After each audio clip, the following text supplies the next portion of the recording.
30절부터 59절까지 좀 길죠.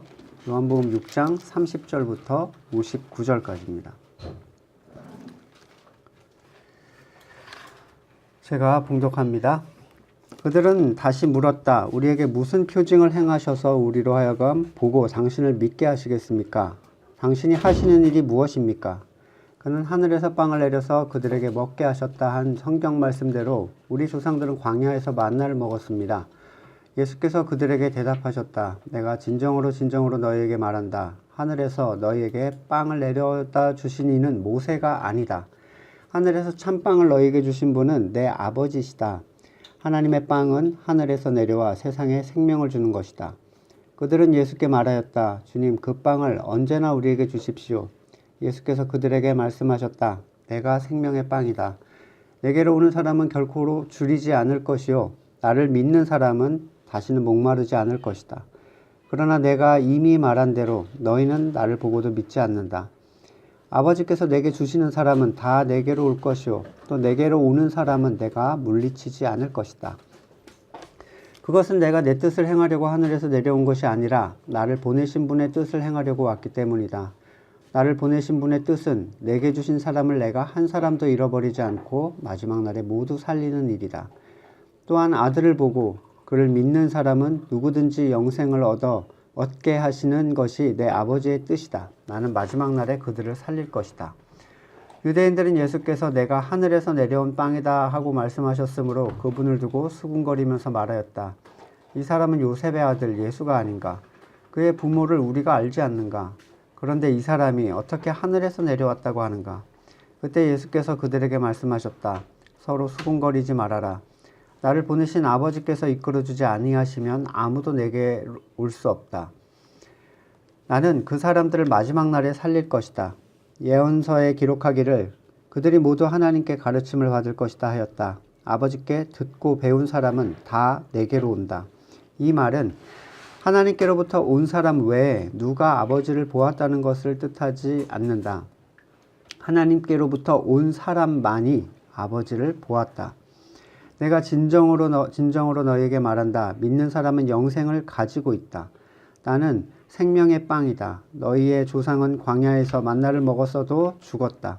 그러나 하늘에서 내려오는 빵은 이러하니 누구든지 그것을 먹으면 죽지 않는다. 나는 하늘에서 내려온 살아있는 빵이다. 이 빵을 먹는 사람은 누구든지 누구나 영원히 살 것이다. 내가 줄 빵은 나의 살이다. 그것은 세상에 생명을 준다. 그러자 유대 사람들은 서로 논란을 하면서 말하였다. 이 사람이 어떻게 우리에게 자기 살을 먹으라고 줄 수 있을까? 예수께서 그들에게 말씀하셨다. 내가 진정으로 너희에게 말한다. 너희가 인자의 살을 먹지 아니하고 또 인자의 피를 마시지 아니하면 너희 속에 생명이 없다. 내 살을 먹고 내 피를 마시는 사람은 영원한 생명을 가지고 있고 마지막 날에 내가 그것을 살릴 것이다. 내 살은 참 양식이요 내 피는 참 음료이다. 내 살을 먹고 내 피를 마시는 사람은 내 안에 있고 나도 그 사람 안에 있다. 살아계신 아버지께서 나를 보내셨고 내가 아버지 때문에 사는 것과 같이 나를 먹는 사람도 나 때문에 살 것이다. 이것은 하늘에서 내려온 빵이다. 이것은 너희 조상이 먹고서도 죽은 그런 것과는 같지 아니하다. 이 빵을 먹는 사람은 영원히 살 것이다. 이것은 예수께서 가버나움 회당에서 가르치실 때 하신 말씀이다. 아멘. 사람이 타인으로부터 지극히 개인적인 이득을 취하려고 할 때 나는 너로부터 이걸 취할 거야 걸고 까놓고 다가가는 사람이 없죠. 하다못해 뭘 좀 빌리고 싶든지 뭘 좀 얻어먹고 싶어도 난 너한테 얻어먹겠어라고 친한 관계에서 소소하게야 그럴 수 있지만 보통은 본심은 항상 뒤로 숨기고 그걸 얻기 위해서 그가 좋아할 만한 태도를 외적으로 계속 보여줍니다. 내 본심을 상대가 알면 싫어할 것을 아는데 누가 그걸 굳이 드러내겠습니까? 신앙생활을 하는 사람들에게도 당연히 목적이 있죠. 그냥 아무 생각 없이 자기를 희생하는 사람이 있을 리가 없습니다. 대단한 희생을 하지 않더라도 그들에게는 일요일에 교회에 나가는 것조차도 자기가 시간을 비워서 나가는 희생이라고 생각을 합니다. 말씀을 이해하거나 또는 아예 듣지 않는다고 해도 자신들이 뭔가에 헌신하고 있다라고 생각을 하면 그것으로 족합니다. 뭔가 상대한테 요구할 거리가 생기는 거죠. 주님께 내가 드린 것이 없다라고 생각하는 사람은 주님께 실망할 이유가 전혀 없어요. 주님께 실망했다라는 건 내가 이렇게 했는데 나한테 어떻게 이런 반응이죠. 오늘 본문에 여기 밤을 새워서 주님을 기다리고 생업을 버려두고 주님을 열심히 쫓아서 따라온 사람들이 본문에 나옵니다. 그런데 그들이 주님을 찾는 목적이 자신의 배를 채우는 데 있었다는 걸 아신 주님께서 너의 목적이 잘못됐다라는 것을 그들 앞에서 드러내시자 자신의 탐욕에 노출된 사람은 주님 앞에서 벌거벗은 것처럼 부끄러워졌겠죠. 자신들이 주님께 굉장히 관심이 있다는 듯이 언제 이쪽으로 오셨습니까? 이렇게 여쭤봤는데 너희가 나를 찾는 까닭은 표적을 본 까닭이 아니라 먹고 배부른 까닭이다 라고 말씀을 하셨습니다. 표징을 보지 못했다는 건 그리스도 영혼의 구원자 되심을 보지 못했다는 얘기예요. 그러니까 얼마나 민망했겠어요. 열심히 기도도 하고 빠지지 않고 교회도 가고 헌금도 하고 일도 많이 했는데 주님 어디 계십니까? 했더니 너 본질 때문에 나를 찾는 게 아니지. 너 탐욕을 채우기 위해서 날 찾는 거지. 너는 영혼을 위해서 나를 찾는 게 아니다 라고 딱 말씀을 하신 거죠. 예수를 통해 취하고자 하는 그 탐욕이 주님 앞에서 이렇게 확 까발려지는 순간 부끄러운 동시에 한편으로 어땠겠어요? 분노할 수밖에 없죠. 너무 화가 나는 거야. 이런 식으로 지금 우리의 열심을 폄하했다는 거죠. 폄훼했다. 그들은 자신들이 표징을 보지 못했다는 주님의 지적에 대해서 그렇다면 표징을 보여서 당신을 믿게 해라 라는 얘기를 갑자기 합니다. 그런데 이 사람들의 요구는 마치 어린아이들이 부모를 얄팍한 속임수로 속여서 이용해 먹으려는 것처럼 표징을 보기 원한다는 요구 속에서 다시 뭘 하냐면 자기들의 탐욕을 들어주길 원해요. 우리 이런 간구를 해보신 적이 아마 있지 않을까 싶은데 하나님 만약에 정말 계시다면 이렇게 해주세요. 네, 그러면 내가 믿겠습니다. 하나님께서 자신을 드러내는 방식이 사람의 소원을 들어줘서 그를 만족해 하여 믿게 하는 방식이 될 거라면 그리스도가 필요 없어요. 그냥 그렇게 들어주면 됩니다. 계속. 하나님, 당신이 계시다면 저를 부자로 만들어주세요. 그럼 믿겠습니다. 당신이 계시다면 승진하거나 합격하게 해주세요. 심지어 저는 이런 요구를 하는 친구도 봤어요. 청년체. 예전에 같이 있던 교회 청년이었는데 저도 청년일 때였죠. 하나님이 정말 계시다면 청년부에 제가 좋아하는 아무개랑 사귀게 해주세요. 그러면 제가 정말 교회도 열심히 나가고 청년부 일도 열심히 하겠습니다. 하나님께서 사람이 그리스도를 믿게 하시는데 방법이 너무 답답하게 느껴지지 않습니까? 전지전능하신데 만약에 하나님을 욕하거나 거부하면 천둥번개가 쳐서 그 자리에서 타 죽는다. 그럼 아마 전 세계 사람들이 하나님을 두려워하고 그분을 믿을 거예요. 하나님을 믿는 사람은 다 부자가 되고 세상의 고위직에 올라간다고 가정을 해보십시오. 순식간에 온 세계는 하나님만이 높임을 받는 세계가 될 겁니다. 하나님이 능력이 없어서 이렇게 하지 않으시는가? 하나님께서 여러분 속에 어떠한 욕구를 채워주심으로써 하나님을 믿게 하셔야 될 이유가 어디 있습니까? 스스로가 주인 되어서 자기의 선을 추구하기 위해 하나님을 찾는 존재들에게, 다시 말해서 죄를 영광으로 생각하는 거잖아요. 이게 내 주인됨이라는 게 채워져야 나는 영광을 받는다고 생각하는 이 사람들에게 그 탐욕을 채워주심으로써 하나님으로 인정받고자 하신다는 생각이 가당이나 한 얘기겠습니까? 하나님은 그리스도를 믿게 하시는 표징을 아무한테나 보여주지 않으세요. 그것은 노력으로 볼 수 있는 것도 아니고 긴 대화를 통해 설명으로 이해시킬 수 있는 것도 아닙니다. 그런데 지금 이 사람들은 예수님을 마치 자신들에게 그리스도임을 증명하지 못해서 전전긍긍해하는 분으로 생각을 하고 있어요. 아쉬운 건 예수님이라는 식인 거죠. 그래서 그렇게 믿어주길 원하면 우리한테 뭘 보여줄 건데요? 자, 그러면 예전에 광야에서 만나로 먹이신 하나님이 있지 않습니까? 그러니까 얼마 전에 오병이어를 행하셨던 것처럼 우리를 다시 배부르게 먹여주십시오. 얼마나 성경적인 느낌이 들고 서로 윈윈인 것처럼 보여지는 그런 지금 요구를 한 거예요. 그들이 구약의 만나를 언급한 것은 기적적인 배부름이라는 오병이어의 사건과 은근히 이렇게 오버랩이 되죠. 연관성이 있을 뿐더러 그것이 자신들의 본 목적이었어요. 배를 채우는 게. 그런데 예수님은 그들의 요구에 전혀 다른 답변을 하십니다. 하늘에서 너희에게 빵을 내려다 주신 이는 모세가 아니다. 하늘에서 참빵을 너희에게 주시는 분은 내 아버지시다. 예수님은 이 말씀 속에서 그들이 모세를 어떻게 생각하고 있는지를 드러내 주십니다. 이 사람들은 모세를 하나님의 일꾼이라고 보는 것보다는 자신의 욕구를 채워준 존재 그 자체로 지금 인식을 하고 있어요. 그렇지 않았다면 너희에게 빵을 준 이는 모세가 아니다라고 할 필요가 없죠. 이 얘기는 모세가 우리에게 빵을 줬었다라고 이 사람들이 지금 생각하고 있고, 이제는 예수가 나타났으니까 당신이 우리한테 빵을 줘야 돼, 이렇게 지금 요구하는 거예요.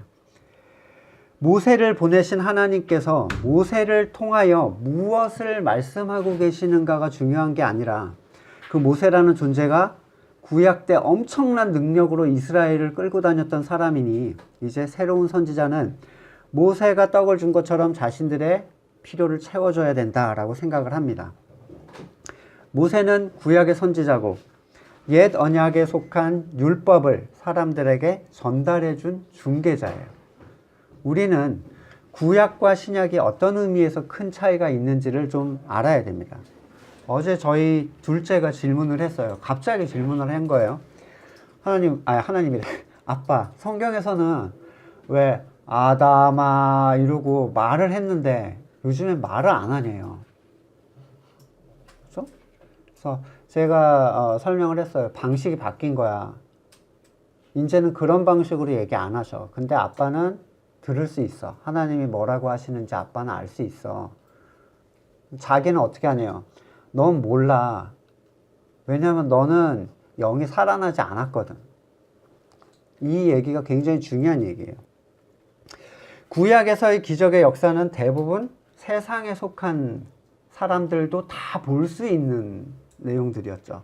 뭐 병자가 낫고 무리를 걷는 수준 정도가 아니라 막 바다가 갈라지고 불기둥과 구름기둥이 40년 동안 따라다니거나 10가지 재앙이 내리고 불이 떨어지고 땅이 갈라지고 뭐 어마어마해요. 지금 만약에 그랬으면 다 덜덜 떨고 난리가 났겠죠.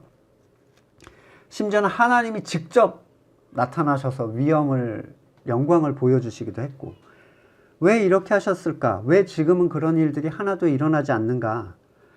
영이 죽어 있는 사람들이잖아요. 그때는 그리스도의 부활 사건 이전이니까 영이 죽어 있어요. 그러면 하나님과 소통을 할 수가 없어요. 그러면 죽어 있는 사람들의 방식으로 하나님이 얘기를 하셔야죠. 당연히. 네.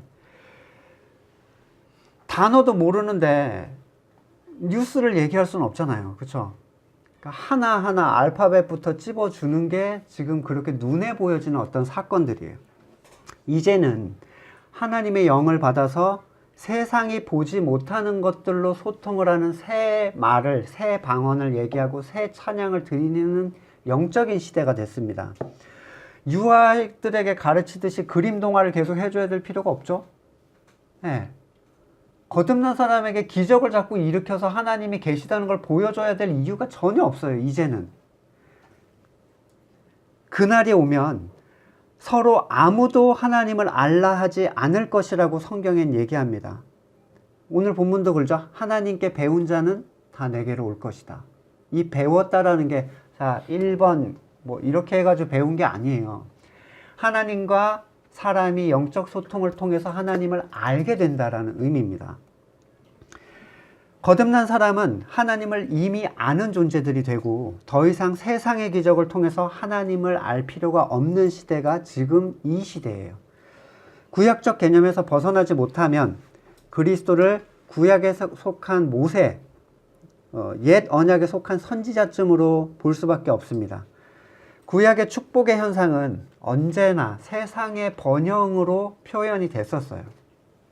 그래서 번영을 추구하는 지금도 그런 사람들은 봐라, 아브라함도 부자였고 야곱도 부자였고 다윗도 부자였고 이런 식으로 자꾸 연결을 지으려고 하죠. 영적 번영이 무엇인지 볼 수 없는 존재들을 가르치는 유아적 수준의 지금 번영이잖아요. 난 그래도 그런 방식의 축복이 좋다 라고 말하는 사람은 진리가 뭔지, 영원한 것이 뭔지 전혀 알지 못하는 사람입니다. 눈앞에 황금을 두고도 옛날에 먹었던 사탕이 좋다고 그것만 붙잡는 사람의 수준인 거예요. 그런데 예수 그리스도를 믿는다는 사람들이 지금 예수님께 드리는 간구를 한번 보십시오. 당신이 그리스도시라면, 당신이 정말 하나님의 아들이라면 구약 때 옛 언약에 속했던 사람들에게 일어났던 일이 우리에게 다시 일어나게 해달라. 이 요구하는 사람들의 모습이 과연 우리와 거리가 멀다라고 볼 수가 있겠는가? 내가 정말 원하는 일들이 내 뜻대로 이루어져야 간증이네 감사네 하나님이 살아계시네 말할 수 있는 사람들이 정말 영적인 생명을 가지고 하나님과 영적 소통을 하는 사람들인가? 거듭난 영이라는 거는 요즘에 5G가 나오는데 6G, 7G쯤 될 거예요. 엄청나게 빠른 소통의 수단이겠죠? 그 수단을 가지고 원시 봉화하는 연기를 태우는 사람들과 다를 바가 없어요. 답은 여러분은 무엇을 추구하면서 하나님을 확인하려고 하는가 여러분 스스로를 한번 판단해 보십시오. 구약 때나 지금이나 영원한 살아있는 생명의 떡을 주시는 분은 대리인이 아니라 하나님입니다. 모세가 떡을 줬다고 생각하는 이 사람들은 하나님께서 세상에 생명을 주는 떡을 주신다 하자 여전히 이해를 못합니다. 주여, 그렇다면 이 떡을 우리에게 주소서. 지금 이 사람들이 하는 기도, 이 떡은 뭐예요? 영원한 생명을 주는 떡을 우리에게 주십시오. 이 기도는 외적으로 볼 때는 정말 성경적인 기도예요. 예수 그리스도께서 그리스도께 하늘로부터 내려오는 참떡을 달라고 지금 간구하고 있죠. 근데 그들이 정말 이 의미를 알고 있다고 생각하는가? 많은 사람들이 주님께서 가르쳐 주신 기도를 거의 모든 모임의 끝에 합니다. 그 기도는 참되고 완전한 기도가 분명해요. 주기도문이라는 것은. 그런데 정말 그 의미를 알고 그 뜻에 합하게 간절히 기도하는 사람이 얼마나 될 것인가. 영적인 소경이 그 기도문을 낭독하는 게 무슨 의미가 있습니까? 주기도문을 하루에 100번, 1000번 암송하는 게 그 사람한테 과연 무슨 의미가 있는가? 성경 구절 수천 절을 암송한다고 자랑하는 게 무슨 의미가 있는가? 이스라엘 사람들이 여러분 말씀을 암송하지 못해서 그리스도를 알아보지 못했나요?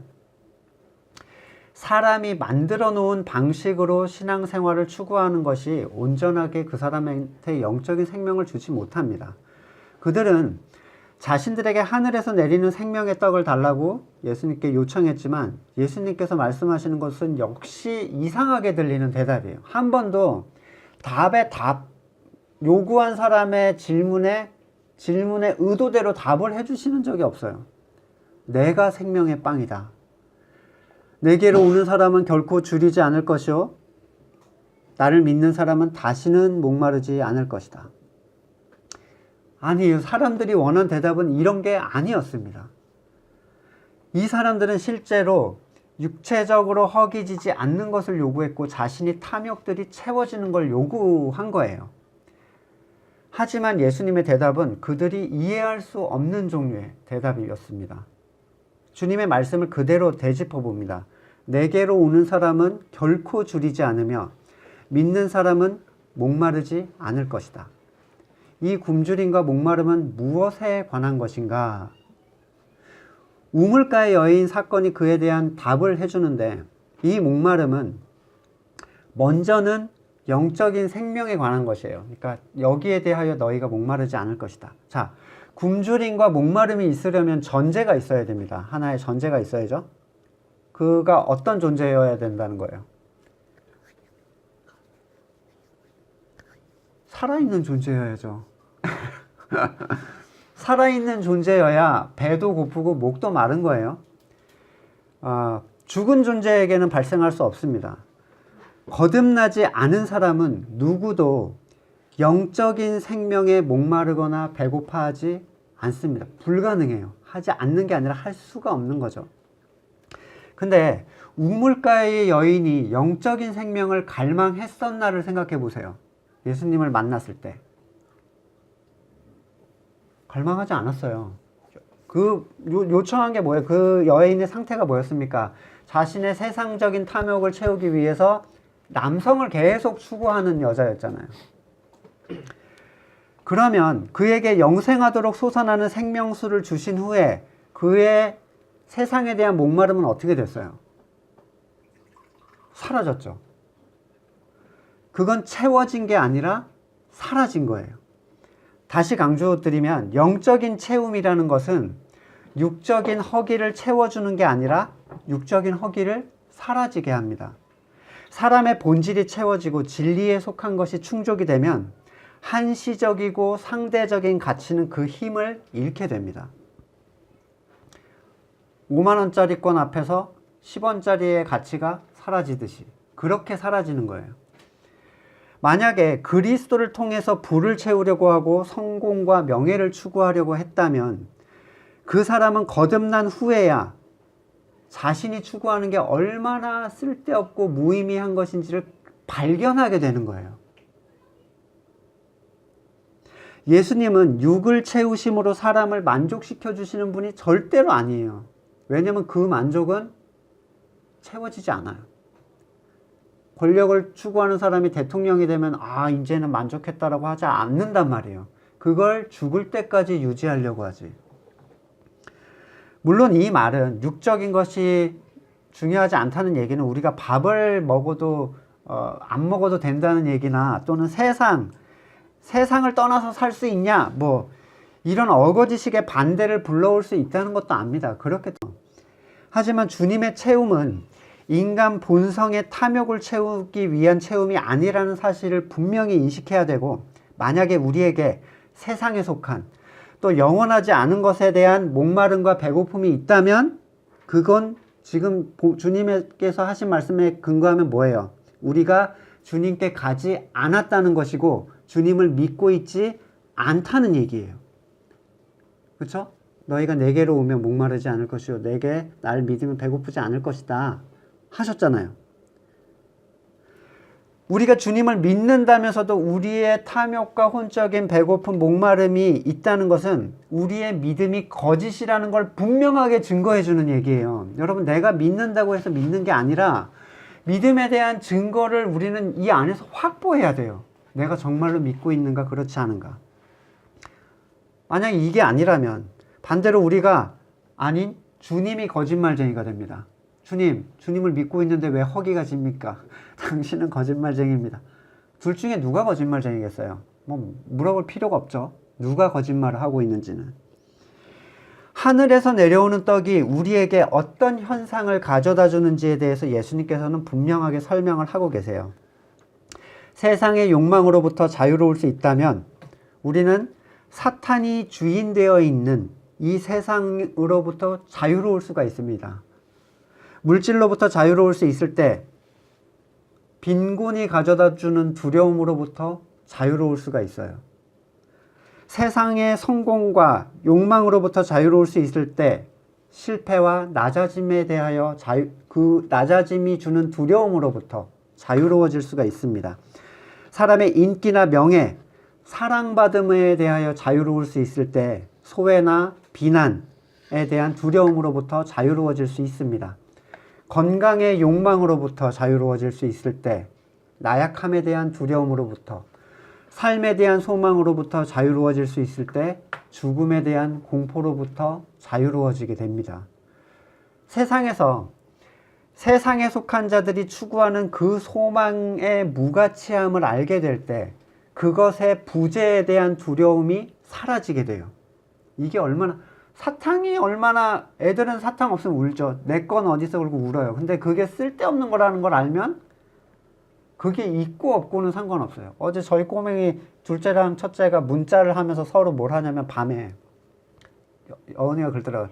처음으로 오빠랑 제대로 문자를 해봤대. 그래서 뭔 얘기를 했나 봤죠. 그랬더니 오빠 나 오늘 오빠가 보지 못한 뭐 봤다? 그러니까 그쪽에서는 나는 무슨 게임기로 뭘 했어. 그리고 이제 서로 자랑을 하는 거죠. 참 세상의 헛된 욕망을 자랑하는데 제가 보면 참 하나도 하고 싶은 생각이 안 들어요. 그런 거. 지네끼리는 그거 한 게 자랑이고 소망이죠. 못하면 슬프고 울고. 근데 제가 볼 때는 저런 것도 참 저렇게 되는구나. 근데 하나님이 우리 보실 때 어떻게 생각을 하실지를 한번 생각해 보시라는 거예요. 예수님께서 풍랑에서 주무실 수 있었던 것은 입에는 결코 가라앉지 않는다라는 믿음 때문이 아닙니다. 죽음도 하나님 손 안에 있다라는 믿음 때문이에요. 세상에 있는 것을 하나님의 손에 맡기지 못하는 사람이 어떻게 하나님을 믿는다라고 얘기를 할 수가 있겠습니까? 세상에 목말라서 열심을 다해 주님을 찾아온 이 사람들에게 주님께서 그러나 너희는 나를 보고도 믿지 않는다라고 하십니다. 로마의 폭정, 타락한 유대 지도자들의 핍박 속에서 주님께 바라는 것이 있고 주님께서 그걸 해결해 줄 것이라고 생각해서 열심을 다해 주님을 찾아온 사람들의 상태에 대해서 주님이 지금 믿음이 없는 상태라고 얘기를 하고 계세요. 하나님께서 다 해결해 주실 거야 라는 말은 상당히 믿음이 있어 보이지만 어떤 의미에서는 전혀 믿음이 없는 상태를 드러내기도 합니다. 그 해결이란 단어의 정의가 단순히 당신이 생각하는 선의 성취라고 생각을 한다면 그건 전혀 믿음이 없는 상태예요. 나는 이걸 갖고 싶거나 이게 되고 싶은데 하나님께서 이걸 해주실 거야. 이거는 믿음이 없는 상태라는 거예요. 여러분이 선하신 그 인도하심을 신뢰한다면 여러분의 선과 관계없이 어떤 방식으로든 그것이 하나님의 손 안에 있다고 믿는다면 하나님께서 다 해결해 주실 거야. 이 얘기는 온전한 신앙의 고백이 될 수도 있습니다. 요셉이 자기의 길을 계획했던 적이 없어요. 요셉이 그의 길을 뜻대로 이루어서 간 적이 한 번도 없었습니다. 사람들은 요셉이 총리가 되었다라는 것만 놓고 결국에는 높은 자리로 올라가서 이걸 보는데 그 얘기를 하는 게 아니에요. 결국에 요셉이 하나님께 자기의 삶을 다 맡겼을 때 하나님이 그를 하나님의 뜻에 합하게 사용했다는 게 중요한 거예요. 여러분, 높은 데 올라간 건 중요한 게 아니에요. 지금 예수님께서는 자기의 시간과 열정과 물질을 헌신해서 주님을 찾아온 사람들의 믿음을 부정하고 계시고 그럼에도 불구하고 어떠시냐면 그들이 자기를 떠나가거나 나를 싫어하거나 비난할 것에 대해서 전혀 개의치 않으세요. 여기에는 분명한 이유가 있는데 복음을 통한 구원은 하나님의 뜻대로 하는 선포에 있지 상대를 위한 배려에 있는 게 아니기 때문입니다. 6장 37절에 아버지께서 내게 주시는 자는 다 내게로 올 것이요 내게 오는 자는 결코 내가 내쫓지 않을 것이다. 지금 주님 앞에 이렇게 찾아온 사람들은 아버지께서 예수님께 주신 자의 범주에 드는 사람입니까? 아닙니까? 믿지 않는 사람들이잖아요. 그러니까 너네는 하나님이 내게 주신 자가 아니야 라고 지금 그 면전에다가 대고 얘기를 하고 계시는 거예요. 아마 전 이스라엘이 다 주님께 몰려오고 로마 사람까지 몰려와도 주님은 똑같이 얘기하셨을 겁니다. 이 사람들이 실망하고 날 떠나가거나 날 욕하거나 날 잡아 죽이면 어떻게 하지? 그런 거 걱정 안 하셨겠죠? 이건 누구를 기분 나쁘게 하거나 실망시켜서 달라질 문제가 아니라는 거예요. 예수님이 그들을 배려해서 그래도 잘 왔다 라고 한다고 해서 그들이 그리스도 대신 예수 앞에 설 수 있는 게 아니기 때문이에요. 하나님께서 예수님께 주시는 자는 당연히 구원을 받을 사람들에 대한 언급입니다. 구원을 받을 사람 중에 대다수가 예수님 앞에 온다고 하셨나요? 다. 단 한 명도 빠짐없이 다 예수님 앞에 서게 될 거예요. 예수님의 노력을 통해서가 아니라 하나님께서 보내셨기 때문에. 예수께서 복음에 의해 누군가를 기분 나쁘게 하신다고 해서 구원받을 사람이 떨어져 나갈 수 있습니까? 없죠. 단 한 사람도 예외 없이 하나님의 방법을 통해서 하나님의 백성은 구원을 받게 됩니다. 그리고 예수님께서 보내주신 사람은 절대로 내쫓지 않을 것이라고 하셨죠. 그렇다면 지금 예수님께서 의도적으로 내쫓고 있는 사람들은 어떤 사람들입니까? 하나님이 보내주신 사람이 아니란 얘기예요. 교회에 들어와서 앉아있다고, 건물 교회에 들어와서 앉아있다고 다 주님의 자녀라고 말할 수 없는 까닭이 너무나도 분명하지 않습니까? 무슨 목적을 가지고 찾아왔는지, 영적 주님의 그리스도 되심에 대한 그 모습을 과연 그들이 보고 믿고 있는지, 그리고 무엇을 추구하고 있는지, 도대체 하나님께서 예수님께 주시는 사람들은 어떤 사람들인가? 세상의 탐욕을 채우기 위해 오는 사람들도 하나님께서 보내주신 사람인가? 절대로 아니죠. 지금 아니라고 하셨어요. 하나님께서 보내주시는 사람들은 구원의 본질에 합하게 그리스도를 찾는 사람들입니다. 물론 이것은 각자의 때에, 하나님의 때에 일어나는 현상이에요. 그러니까 예를 들어 사울이 하나님의 본질에 따라서 그러니까 사울 되었을 때 하나님의 그리스도의 본질에 따라 그리스도를 찾아오지 않았죠. 그때 아니기 때문에 너는 평생 아니야, 이게 아니라 하나님의 때에 그를 바꿔주시는 시점이 있다는 거예요. 우리는 그 시점이 하나님의 복음이 선포되는 그 시점이라고 생각을 해야지, 그를 계속 달래면서 묶어놓는다고 그가 어떻게 되는 게 아닙니다. 바울은 변화되려고 노력하지도 않았고 간구하지도 않았어요. 내가 변화되게 해달라고. 예수님께서 오신 것은 온 세상을 구원하러 오신 게 아니라 보내신 자를 구원하러 오신 거예요.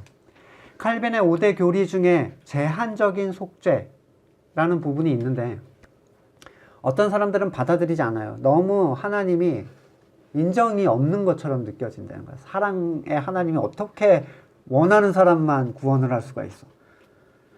어떤 이들은 그래서 전 인류가 구원을 받고 그 중에 자기가 믿는 사람 다 구원은 해놨는데 믿는 사람은 구원을 받고 안 믿는 사람은 네가 구원 못 받는 거야. 이렇게 이제 해석하는 분도 있는데, 이거는 구원의 주권이 사람에게 있다는 것과 다를 바가 없죠. 믿음이 사람의 타고난 속에서 나올 수 있다면 사람은 완전히 악하지 않은 게 됩니다. 믿음을 만약에 줬는데도 그가 믿지 않았다는 건 하나님의 구원이 완전하지 못하다는 얘기가 돼요. 예수님께서는 분명히 나를 보내신 이의 뜻은 내게 주신 자 중에예요.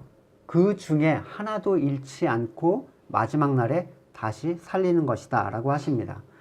주님께서 주시지 않은 자는 예수님께 바른 신앙의 자세로 나올 수가 없어요. 그리고 그들은 마지막 날에 살림을 받지 못할 게 분명한 거죠. 하나님께서 택하신 자는 무조건 예수님께 올 것이고 불러주시지 않은 자는 결코 다가오지 않습니다.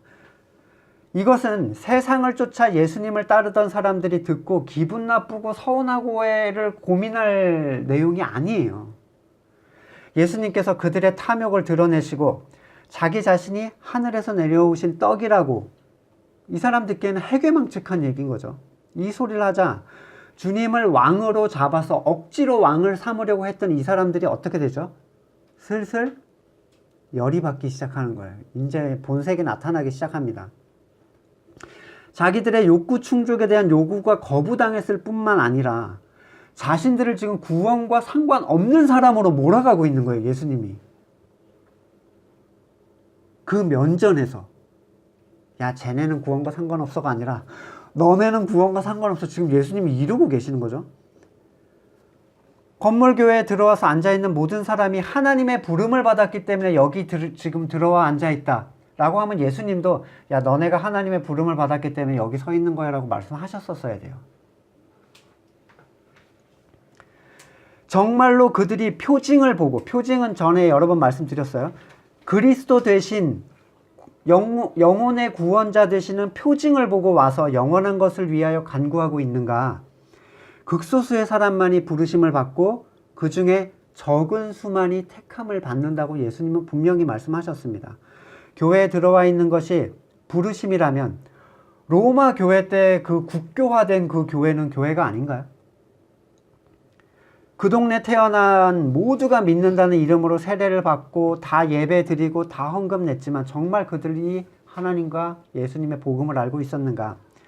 예수님의 선언에 열이 받은 이 존재들이 본성을 드러내는데 아까까지는 분명히 주님 언제 여기에 오셨습니까? 이랬잖아요. 이 사람들이 이는 요셉의 아들 예수가 아니냐 갑자기 이러기 시작하는 거예요. 그 부모를 아는데 자기가 어찌 하늘에서 내려왔다 하는가? 열받는 거죠. 자기들의 본질을 다 까발려 버리니까. 아버지께서 이끌지 않으면 아무도 내게로 올 수 없다. 그 사람들한테 다시 반복적으로 그 얘기를 하십니다. 오직 그 사람들만을 하나님께서 살리실 것이라고 말씀을 하고 계세요. 듣는 사람은 극도로 기분 나쁠 수밖에 없는 이 얘기를 면전에서 2번이나 반복을 하십니다. 예수님을 눈앞에 두고도 그리스도 되심을 보지 못하는 사람들, 예수님은 그 사람들을 부르심을 받은 사람이라고 하지 않으셨어요. 오직 하나님으로부터 온 사람들만이 하나님을 볼 수 있다. 하나님께로부터 왔다는 것은 그가 본래 하나님의 것이었다는 거예요. 그건 이제 요한복음 뒤쪽에 나와요. 잃어버린 양의 비유에서 나오는데 잃어버렸다는 건 본래 하나님의 것이었다는 거예요. 근데 예수님이 성경 속에서 사탄의 것이라고 하는 존재들이 있어요. 원래 내 거였는데 네가 사탄에게 빼앗겼구나. 하나님이 빼앗기시는 분이 아니죠. 하나님으로부터 빼앗아갈 수 있다면 하나님이 무능한 하나님이잖아요. 그러니까 이 존재들은 본래 하나님의 것이었는데 다시 하나님이 되찾는 존재들이에요. 지금 이 구원하는 자들. 진실로 믿는 자는 영생을 가졌나니 이것은 죽은 자들에게 믿음을 가지라고 권면하는 장면이 아닙니다. 하나님으로부터 믿음을 받은 자만이 구원을 얻게 된다라는 의미예요. 세상은 결코 하나님의 도움 없이 참되게 예수님을 믿을 수가 없어요. 예수님은 자신을 하늘에서 내려온 떡이라고 하시면서 자기를 먹어야만 살 수 있다라고 하셨습니다. 도대체 예수님을 먹는 존재는 어떤 존재고 그분을 우리는 어떤 방식으로 먹을 수가 있는가? 자, 하나님의 독생자 되신 예수님을 어떻게 우리는 먹을 수 있는가? 뜯어먹는 거죠, 살은. 한때 초대교회에서는 이 본문 때문에 그 식인 문화가 있다. 저 종교에는 성찬, 나를 먹고 뭐 떡을 떼라, 이자는 내 피니 뭐 이러니까 이제 식인으로 오해를 사기도 했다고 해요. 요즘으로 치면 성찬하면 뭐하죠? 동전같이 생긴 빵인지 밀가루인지 쌀인지 뭐 단맛 안 나는 꼭 그 쌀로별 같죠? 입에다 넣고 살살살살 녹이면 떡을 먹은 건가? 요만큼 되는 그 포도주를 먹으면은 피를 먹은 건가? 지금 주님께서 말씀하시는 게 성찬의 예식을 행하느냐 마느냐의 문제가 아니겠죠, 당연히. 만약에 여러분이 소중한 누군가를 먹어야 한다면 뭐 누구든지 상관없습니다. 소중하게 여기는. 근데 그 존재가 뭐 부모님이든 은사든 자녀든 간에 먹어야 한다면 이 상황을 어떻게 이해할 수 있을까를 생각해 보세요. 자, 영적인 죽음, 영원한 죽음 앞에서 마지막 사망과 음부까지도 불에 던져져요. 그러니까 우리는 이 지옥이 최종적인 상황은 뭐냐면요, 지옥에 들어가는 게 아니라 지옥과 사망이 그 불에 던져지는 게 최종적인 심판이에요. 무슨 얘기인지는 잘 모르겠죠. 저도 잘 모르겠는데 아무튼 어마무시하게 공포스러운 상황이야. 근데 그 사망의 불꽃 앞에서 나는 하나님을 너무 사랑해서 도저히 그리스도를 먹지는 못하겠어. 나를 베풀어 주신 사랑이 너무 커서. 이렇게 생각할 수 있는 사람이 있다고 생각합니까? 만약에 우리가 예수님을 잡아서 먹어야 한다면, 그러니까 그분이 원치 않는데 내가 살기 위해서 그래야 한다면 그 구원은 역겨운 헛된 바둥거림에 지나지 않죠. 사람이 신을 어떻게 잡아먹겠습니까? 근데 사람이 그리스도를 붙잡아 먹을 수 있는 것은 그분이 하나님의 뜻에 따라서 자기를 이미 스스로 내주신 바가 되었기 때문이에요. 지금 성도가 그리스도를 먹어야 하는 건 부르심을 입은 자들이 그리스도를 먹어야 한다라는 이 얘기는 살아계신 그분을 죽여서 먹으라는 얘기가 아닙니다. 이미 스스로를 내주신 그분을 그분의 뜻에 합하게 받아들이는 걸 얘기해요. 그거는 슬프고 황송하고 눈물겨운 일이 될 것이지만 여러분이 그걸 하지 않는다고 해서 그분을 십자가를 지지 않게 하는 게 아무 상관이 없다는 거예요. 이미 다 지고 다 내주셨어요. 그걸 받아들이느냐 안 받아들이느냐의 문제지, 여러분이 안 받아들인다고 그분이 십자가 안 달리고 이런 거랑은 아무 상관이 없다는 거죠. 그것은 누구도 원한 적이 없고 누구도 방법을 알아내지 못했을 때 하나님의 선하신 계획과 뜻을 따라서 스스로 하나님의 진노의 십자가를 지고 죽으신 예수님의 살입니다. 2000년 전에 다 완성이 된 거예요. 예수님을 먹는다는 것은 더럽고 추한 내가 살기 위해서 멀쩡한 그분을 희생시킨다는 의미가 아니에요. 그것은 택하신 자들을 위해서 이미 자발적으로 희생하신 그분을 받아들인다는 의미라는 겁니다. 도저히 먹지 않고는 살 수 없는 어떤 상황이 있습니다. 그런데 택하신 자를 사랑해서 희생한 그 희생자의 배려는 이미 치러진 값이에요. 여러분이 먹는다고 다시 더 치러 주셔야 된다면 그거는 미안한 일이 될 수 있잖아요. 근데 그런 종류의 것이 아니야.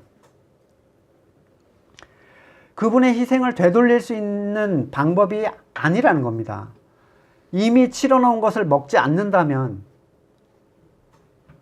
그게 그분을 위한 배려가 되겠습니까? 그걸 온전히 받아들이는 게 그분의 뜻을 기리는 게 되겠어요? 당연히 후자 쪽이겠죠. 영적인 죽음, 둘째 사망이라는 것 앞에서 우리가 이런 고상한 고민을 할 수 있을지 전 모르겠어요, 사실. 정말 그 고통을 우리가 0.1초라도 경험을 한다면 주님은 어떻게 주님을 먹어 이런 고민을 할 수 있을지 모르겠어. 아마 1초만 고민을 해도 여러분 앞에 그릇은 싹싹 비워져 있을 거예요. 예수님의 살을 먹는다는 건 구원의 통로가 오직 그분의 희생의 피해만 있다는 걸 받아들이는 거예요. 그러니까 우리의 죄를 그분이 대속했다는 걸 받아들이는 것. 이런 이유에서 나로부터 나오는 모든 의를 이제는 포기한다는 것을 의미합니다. 자, 나는 예수님의 피를 받아들여. 근데 내가 열심히 또 의를 행해. 여러분이 열심히 의를 행하는 거를 용서해 주려고 그 피를 희생을 하신 거잖아요. 근데 이 성찬을 해놓고 열심히 뭘 해요? 내 의를 또 추구해. 이건 받아들인 게 아니에요. 가치 없는 나를 위해서 이미 피를 흘리신 그분의 희생을 눈물겹게 받아들이는 일이며 가슴 아프지만 또한 그 죽음을 가장 가치 있게 누리는 일이 이 성찬을 하는 일이에요. 중요한 건 이 의미를 알아야 된다는 거예요. 이 행위를 하는 게 포인트가 아니라는 거죠. 근데 그리스도의 피를 마신다는 건 조금 살에 대한 의미와는 다릅니다. 누가복음 22장 20절에서 저녁을 먹은 후에 잔도 그와 같이 하며 이르시되 이 잔은 내 피로 세우는 새 언약이니 곧 너희를 위하여 붓는 것이라. 성경 공부 때도 언급을 드렸지만 피는 언약을 의미한다고 했죠. 새 언약은 당연히 옛 언약인 율법과 대조적으로 비교해서 보셔야 됩니다.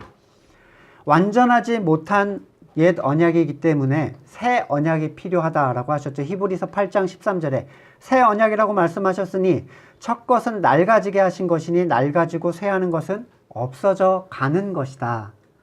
옛 언약은 율법을 의미하고 스스로 지켜서 구원을 받으라는 것이라고 얘기를 했다면 누구도 하나님 보시기에 완전하게 지킬 수 없었다고 했죠. 그러나 새 언약은 자 어때?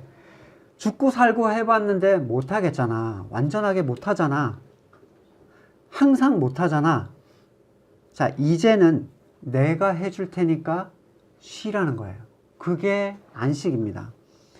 거기에는 믿음 이외에는 어떠한 것도 포함되지 않아요. 심지어 그 믿음조차도 하나님을 통해서 그의 주님 앞에서 성찬을 한다는 건 바로 이 값없이 주신 희생과 새롭게 주신 언약을 기억하는 거예요. 성도가.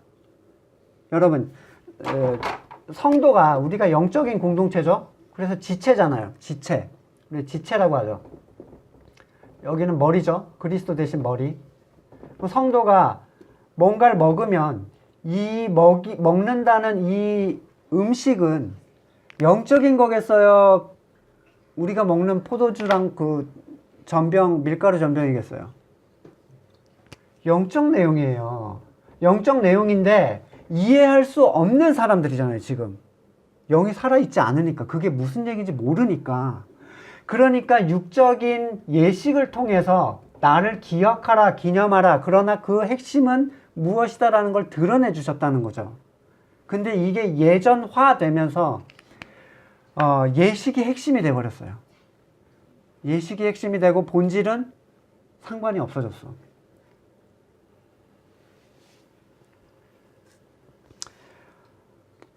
여러분, 교회, 이 하나님이 주신 공동체, 이 교회가 오직 이 예식을 할 수 있는 존재고 이 사람들은 불러주신 사람들 뿐이에요. 불러주신 사람은 바른 목적을 가지고 예수님을 찾아온 사람들이고 기적이나 자기의 탐욕을 이루는 것 말고 하나님과 소통을 할 수 있는 사람들만이 이걸 할 수 있다는 거예요. 이 사람들을 바로 교회라고 합니다. 교회는 이미 그 안에 그리스도가 거하고 그가 그리스도 안에 거하는 사람들이에요. 지체가 되었기 때문에. 이 예식을 행하면 내가 니네 안으로 쏙 들어갈게 이런 게 아니란 말이죠. 이러한 신앙과 믿음을 가진 사람에게 함께 하겠다라는 예수님의 약속이에요. 이걸 이게 예식 했어 안 했어 그래가지고 이걸 먹어야지 함께 한다고. 보세요. 여러분이 예수님은 내 안에 계시다. 이렇게 우리가 옛날에 생각해 왔잖아요. 여러분 안에 예수님은 계십니다. 막 앞에서 이러면. 근데 그렇게 생각한다고 해서 계신 게 아니에요. 교회 다니는 사람들은 그렇게 생각하죠. 주님은 내 안에 계신다라고. 그러나 예수님은 우리가 주님 안에 있는 방식에 대해서 참되게 그리스도를 표징을 통해서 그리스도를 바라보고 그분의 뜻에 합하게 주님을 찾으며 그런 이유에서 주님의 희생을 받아들이고 자기의 의를 포기하는 사람들, 그리하여 새 언약의 약속을 받아서 행하게 하시는 하나님의 능력을 본 사람들이 바로 그들 안에 예수님이 있고 우리가 예수 그리스도 안에 있는 방식이 된다라고 얘기를 합니다. 이 얘기는 교회를 다니는 사람에게 하는 게 아니라 교회가 된 사람한테 하는 얘기예요. 이걸 먹고 마시는 자들이 교회가 된 사람들만 이걸 할 수 있거든요. 근데 가짜 교회는 다니지 않아도 이 예식을 할 수 있게 만들어 놨어요. 예배도 드릴 수 있게 만들어 놨잖아요. 영이 살아나지 않아도. 영이 살아나지 않아도 봉사도 할 수 있게 만들어 놨어요. 이 부분에 대해서 다음에 성경 공부 때 한번 언급을 해드릴게요. 살아있는 그리스도의 교회와 지체가 할 수 있는 일이 어떻게 지금처럼 변하게 됐는가에 대한 부분인데 거기에 핵심이 로마의 기독교 국교와 공인에 있습니다. 그 부분은 나중에 얘기를 해드릴게요. 이렇게 바른 성찬의 의미 그리고 부정되는 사람들에 대한 핵심들이 다 빠진 채 그냥 신경 쓰지 않고 예수님은 내 안에 계셔 라고 생각하는 사람들이 거의 대부분인데 그들이 교회를 다녔고 교회에서 무엇을 했고 기도를 했고 예배를 드렸다는 이유 때문입니다. 주여 주여 하던 자들에게 예수님이 하신 얘기를 보세요. 우리가 주님의 이름으로 이런저런 것을 했고 우리 주님은 우리를 가르치셨고 우리는 그 앞에서 먹고 마셨으며 주님의 이름을 선포하고 기적도 행했습니다. 예수님이 한 얘기가 뭐죠? 행악을 하는 자들아 나를 떠나라. 나는 결코 너희를 알지 못한다. 그 사람들은 교회가 된 자가 아니었다는 거예요. 너무 비참하고 슬픈 일 아닙니까? 이렇게도 얘기를 해주시는데도 열받아만 하는 거야. 여러분, 어떻게 해야 성찬을 바르게 할 수 있을까? 저도 고민이 많았어요. 왜냐하면 저도 그 틀에 있었던 사람이거든요. 예식서에 따라서 이래저래 그 예식을 행하지만 사실 그 고백의 범주의 깊이, 진리의 진정한 고백의 범주를 떠나서 아무 생각 없이 세례교인이라고 성찬에 참여하는 사람이 거의 대다수지 않습니까? 오늘이 부활절이죠. 물론 부활절은 예수님의 부활을 기념하는 날이다 라고 얘기를 하지만 여러분 사실 그 기원은 성경적인 기원에 있지 않다는 걸 여러분 아셔야 돼요. 먹던 물컵을 툭 떨어뜨리는 분도 계실지 모르는데 여러분 쉽게 인터넷만 찾아봐도 부활절의 기원이 어디서 나왔는지는 너무나도 많이 나와요. 기독교의 교회사 책을 보셔도 되고 뭘 보셔도 부활의 절의 기원에 대해서 한번 찾아보시면 압니다. 제가 말씀드리기 민망할 정도로 많은 이교도의 기념일과 예식일이 뒤범벅이 됐어요. 그래서 지금 나타나는 현상 중에 하나가 뭐냐면 달걀 또는 토끼. 우리나라는 부활절 토끼는 잘 안 쓰죠. 달걀만 쓰는데 그 안에 이제 숨어 있는 어떠한 형식들이에요. 그것은 차치하더라도 먼저 성경에서 예수님께서 기념하라고 하신 날이 아닙니다. 부활절은. 성탄절도 마찬가지고. 주님은 자신의 고난을 기억해달라고 하신 적도 없어요. 사순절이나 고난주간을 통해서. 예수님께서 기념하라고 하신 것은 오직 성찬이에요. 이것을 먹고 마심으로써 나를 기념하라. 이것조차도 그 예식을 행하라는 게 중심이 아니라 그 의미와 영적인 가치를 살피라는 게 핵심이잖아요. 때때로 많은 이들이 부활절 기간이 되면 평소 하지 않던 슬픈 행색을 하거나 또는 스스로에게 고통을 주기 위해서 이런저런 금욕 생활을 합니다. 그것이 주님의 고난과 무슨 상관이 있습니까? 예수님께서 내 고난을 기억해 주고 나를 따라하라고 하신 적이 없잖아요. 주님께서 말씀하신 것은 자기를 부인하고 자기 십자가를 지고 나를 따라오라고 하신 것이잖아요. 또 부활절이 되면 갑자기 기쁜 것처럼 행동하려고 하죠. 오늘은 기쁜 날이니까. 어제까지는 슬픈 날이었다가 오늘은 기쁜 날이 되는 거죠.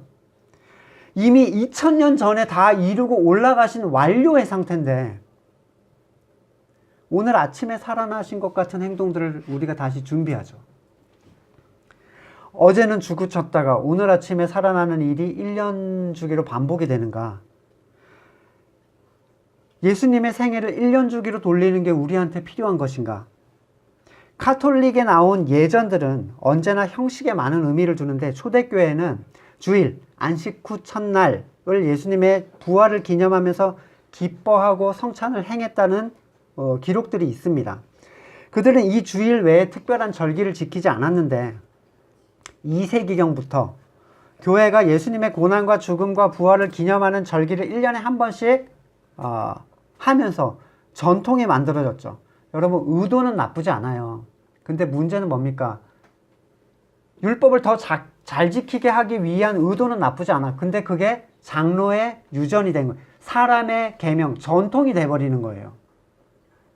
우리 모여서 다 같이 기도해야 하자. 나쁘지 않아요. 근데 기도회라는 게 뭐죠? 그날 모월 모시에 해야 하는 어떤 형식이 돼버리면 기도가 드려지는 게 아니라 그 형식을 행하기 위해서 나오기 시작해요. 그게 짐이 되는 거예요. 안 나오면 정죄감이 느껴지고. 종교개혁가들은 그 모든 연례 행사로 시행하던 교회의 축제일을 폐지합니다. 종교개혁가들이. 방종주의자들이 득세하던 시기에 제네바 의회가 칼뱅과 파레를 쫓아낸 이유 중에 하나가 뭐냐면 기독교 축제날을 없앤 거예요. 여러분이 잘 아시는 칼뱅, 장로교회 창시자라고 얘기를 하죠. 방종주의자들이라는 건 뭐냐면 이제 아무것도 안 지켜도 되니까 막 살자 이렇게 하는 사람들이 생긴 거죠.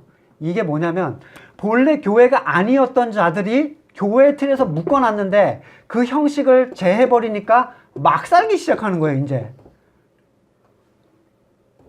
근데 이거를 없앤 게 칼빈 너 때문이야 라고 얘기하기 시작하는 거죠. 그래서 이 방종주의자들이 의회를 집권한 후에 이 4개의 절기를 뭐냐면 성탄절, 할례의 날, 마리아가 천사 소식을 들은 날이라고 해요. 그리고 예수 승천일. 이걸 다시 지키도록 결정을 합니다. 그리고 이날은 일하지 못하도록 했는데 칼뱅이 다시 복귀하면서 다시 또 폐지를 시켜요. 이 종교사, 이 교회사를 보면 정말 여러분들이 많은 것들을 이 역사를 반복하고 있다는 걸 여러분이 아시게 될 거예요. 그 네덜란드 개혁교회도 도르트레트 노회가 1574년에 기독교 연례절기 행사를 모두 취소하고 주일 하나면 충분하다라고 결정을 합니다. 단지 성탄절, 부활절, 그리고 성령 강림주일에는 그에 관한 설교를 하는 것이면 족하다라고 얘기를 해요. 근데 지금 설교만 하는 게 아니죠? 몇 달 전부터 뭐를 준비해서 행사를 돌리기 시작하는 거죠. 종려주일에는 종려 가지를 애들한테 하나씩 쥐어주고 예수님 옷 입고 걸어가는 쇼들을 하고, 부활주간에는 고통스럽게 평소 하지 않던 특세를 한다거나 사순절 기간에 미디어를 끊는다거나 금욕을 하고, 갑자기 부활절에는 기쁜 모습을 하고 나타나는 거예요. 그걸 위해서 아이들의 재롱잔치를 하죠. 여러분, 과연 지금 우리가 무엇을 하고 있는가를 한번 보셔야 됩니다. 예수님은 정말 참된 가치를 위해서 이렇게 우리에게 기꺼이 내주고 가셨는데 우리가 지금 이걸 가지고 뭘 하고 있는지를 보셔야 돼요.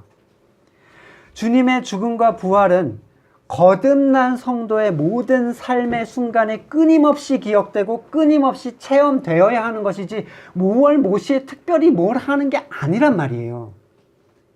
주님의 생일을 챙겨드리는 성탄절이나 주님의 죽음과 부활을 기념하는 부활절 행사가 과연 우리는 그 안에서 주님을 어떻게 찾고 있고 왜 찾고 있으며 다시는 목마르지 않을 것이라고 한 주님의 그 선언이 우리에게 실질적으로 작용하고 있는지를 보셔야 되지 않겠습니까? 나를 믿는 자는 다시는 목마르거나 배고프지 않는다고 했는데 나 맨날 배고파. 맨날 부자 됐으면 좋겠어. 이건 뭔가 문제 있는 거잖아요. 그 사람들이 부활절기를 챙기는 게 무슨 의미가 있어요? 생명의 빵이 되어서 오신 예수님을 먹을 수 있는 자리에 서 있는지 우리가 보기를 원해요. 왜요? 보내신 자만이 내 앞에 서게 될 것이고 나는 그를 결코 내쫓지 않는 교회 안으로 진짜 교회 안으로. 이 사람들이 행하는 게 진짜 성찬이에요. 이 사람들이 행하는 게. 그리스도를 뭐예요? 하나를 가지고 생명의 빵, 참된 양식은 뭐예요? 요 쪼가리가 아니라 말씀이잖아요. 말씀이 육신이 되어서 오신 그리스도를 함께 나누고 공유하는 거잖아요. 그리고 그 피의 언약 속에서 우리가 한 몸임을 기억하고 새 언약이 우리에게 무엇을 행하는지를 알고 그것을 체험하고 나누고 간증하고 격려하고 위로하는 일들, 이게 이 공동체에서 벌어지는 진짜 성찬의 예식이고 잔치 아니겠습니까? 예식 행할 수 있습니다. 보여지는 예식 행하는 것 자체를 저는 부정하지 않아요. 그러나 본질이 빠진 채 그것을 행하면서 우리가 주님의 떡을 살을 나눴으니까 우리는 다 한지채고 어쩌고 저쩌고 그렇게 행해질 수 있는 건 아닙니다. 과연 내가 어느 자리에 서 있는가를 보시고 그렇지 않다면 마음 아파하고 슬퍼하면서 애통해하는 마음으로 우리가 나갈 수 있어야 된다라고 생각을 합니다. 부활절인데 다크한 얘기를 했다고 예, 열받아 하실 수도 있지만 이게 진짜 화이트한 얘기 아닙니까? 예? 정말 밝은 얘기예요. 이게 희망이고 이게 우리를 자유롭게 해주는 얘기입니다. 어느 자리에 서 있는지 우리 스스로를 한번 돌아볼 수 있기를 원합니다. 말씀을 놓고 같이 기도하겠습니다.